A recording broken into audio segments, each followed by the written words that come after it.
That's why I mentioned or said what I did in the tweet before we actually did get started when it was downpour rain. I mean, there was a foot of water on the racetrack, and they're saying, be ready. Everything's on time. Like, we're in driver intros, and it's just a monsoon. I mean, it's terrible.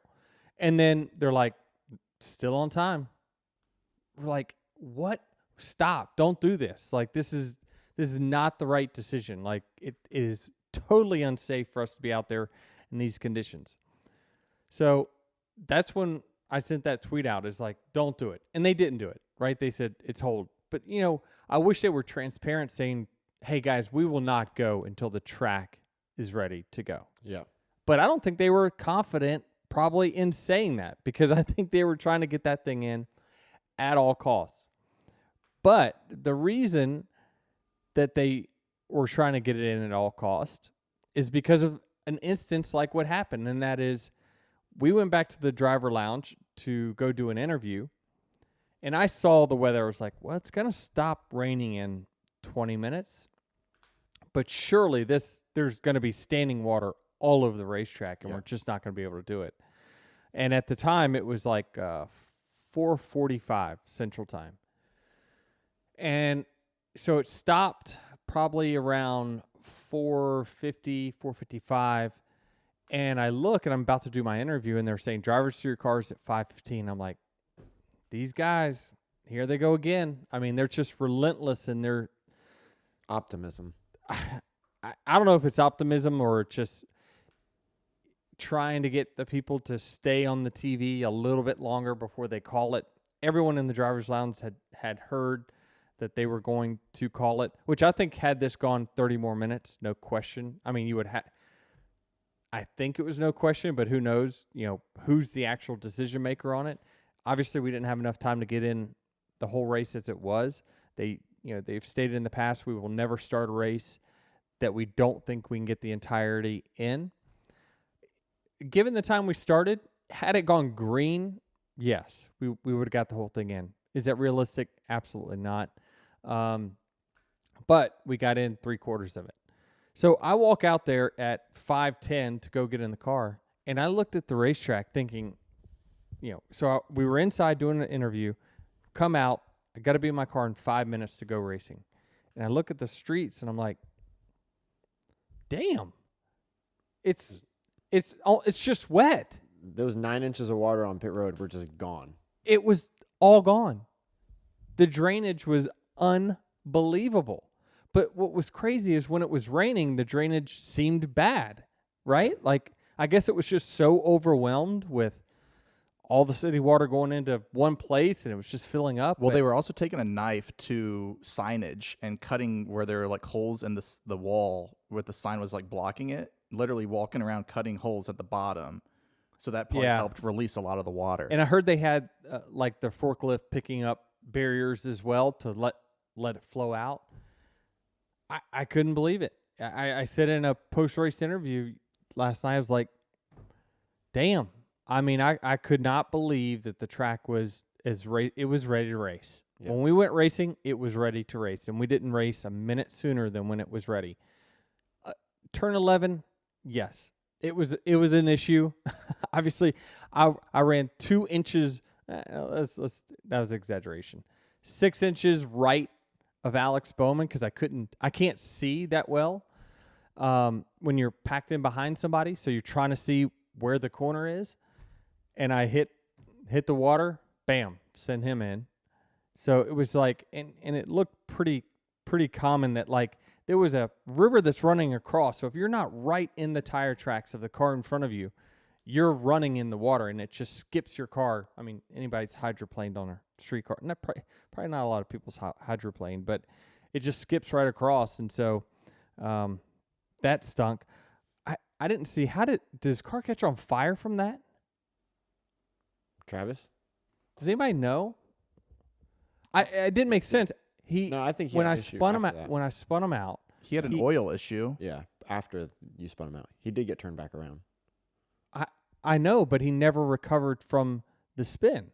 Like, I thought the spin was that he had a DNF because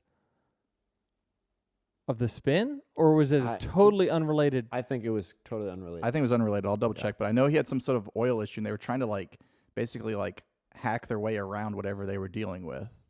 I'll double check. Interesting. Well, the tire barriers did a heck of a job of keeping these cars in one piece. Or the are cars, you kidding me? There was no damage to the cars. I mean, Kyle Busch slid 40 yards, probably longer than 40 yards, Yeah. into the tire barrier, crushed it, and gets back out. And on lap 70, he's in third place or whatever. Yeah, thanks NASCAR for that. Hey, that worked out well. We'll get to that part.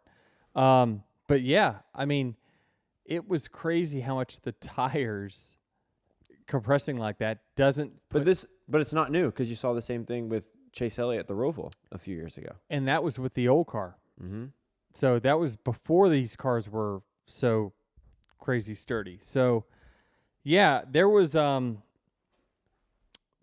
part of the racetrack that I thought was marginal at best. That was turn 11. I think that's turn 11.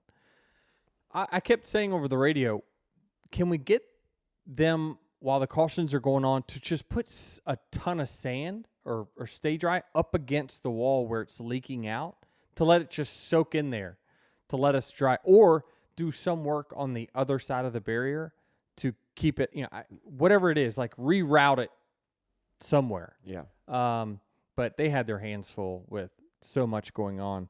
But to get back to my point, it was unbelievable to see that there was no standing water on that racetrack anywhere but that one spot.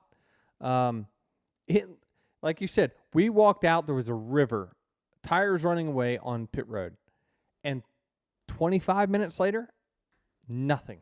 Yep. There was nothing. It was just wet. Walking back to the media center, so about 4:50, I had to do a long jump over some water to get into the media center. And then when I walked back out 15 minutes later for drivers to their cars, that puddle was gone.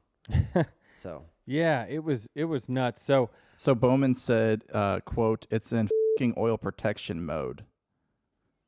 So we had some issues with that. Because then Jordan Bianchi then says also doesn't have oil pressure. okay. So then it looks like they did have to caught on fire a little bit. Okay. So what likely happened there, it was related because when he spun around, it probably rolled backwards. The engine probably spun in reverse, and then it went into some sort of mode. The ECU put the engine in some sort of mode where oil wasn't running through it or something. I'm not an engine guy, but that if you do, he couldn't have rolled backwards 5 feet. Like it wasn't much. So, but I have seen where engines will spin backwards when you're shutting them off to save fuel. They'll all of a sudden it'll black smoke will run out and the engine will actually spin backwards and it could cause damage to the engine. So I don't know if they're related or not. Certainly, I felt bad about it, but it's holy. I looked and his car was on fire, and I'm like, wait a minute, how'd that happen? I mean, what might not have been on fire, but they had fire extinguishers. No, it was on fire. Oh, it was. Confirming that now. Yeah. All right. So to start the race, rewinding to the start, I was talking to SVG before the race started, and I was like, what? And it's pouring during the intros. It says, Are you ready for this? He's like, we would never race in this. He's like, I don't have it. He says, I don't have any experience in the rain. These conditions. Like, we run in the wet, but we have rain tires. He's like, you guys have these tires that's got blocks on them and it doesn't push out water. It just kind of, he's like, these tires are a lot different. So I don't know what I'm in for. I, of course, didn't know what I was in for. This was the blind leading the blind. First of all, I just have found speed in the dry on road courses. I have no idea what I'm doing in the wet, which was super apparent on lap 3. I tried to look at anything I could to get me some sort of gauge of how far to go. I didn't know how far to go. I thought I got a good enough launch off of turn 1 or I guess the last turn coming to the restart, to the start to get a jump on Tyler. And then the balls he had to drive in 600 feet deeper and just pass me on the outside on the first corner. He's clearly was more comfortable than what I was. But yeah, I was holding my own, and then just I went into turn 2 there and just was barely wide, and I just kind of just really slowly slid and then got in the barriers. That was fine. I was like ready to go, but my car stalled and I couldn't get it refired. So I'm sitting here trying to get the thing refired. Luckily, we were out there so far that I only went back to about 11th or 12th. Yeah. Something like that. And then I started to get my rhythm back and almost passed AJ in the wet and a couple others, and felt pretty good about it. And then the track started semi-drying up. And that's when I think I got a little slower once the track, I wasn't fully confident like some guys in some places to be ready to get after it.